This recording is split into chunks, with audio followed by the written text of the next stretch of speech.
তো মানুষ করেছে, আজকে যে চাকরিজীবীকে দেখছো না, বিয়ে করেছো সরকারি চাকরিজীবীকে, তারও অবদান এই আমার বাবার। সেই বাবার সাথে তুমি দিনের পর দিন দুর্ব্যবহার করেছো। আমি সব সহ্য করেছি, কিন্তু আর সহ্য করবো না। যাকে যার জন্য এনেছি তাকে দিয়ে যদি সেই কাজ নাই হয়, তাহলে তাকে আমার বাসায় রেখে লাভ কি? তুই এখনই এই মুহূর্তে আমার বাসা থেকে বের হয়ে যাবি, বেরো। হ্যাঁ, আমি চলেই যাব।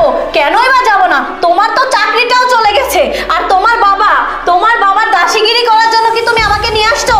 শোনো, আর যাই হোক, তোমার বাড়িতে থেকে আমি আমার চেহারা নষ্ট করতে পারবো না। আর তুমি এতক্ষণ ধরে যে ইমোশনাল কথা বলে আমাকে ব্ল্যাকমেইল করার চেষ্টা করেছিলে না, সেটা কখনো সম্ভব না। আমি কিছুতেই তোমার বাড়িতে থাকবো না।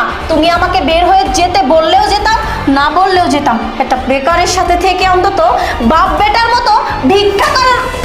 এই চুপ কর, আর একটা কথা বললে আমি তোকে জ্যান্ত পুঁতে ফেলবো এখানে। বাবা, উঠে আয়, চল। এই দাঁড়া, আমার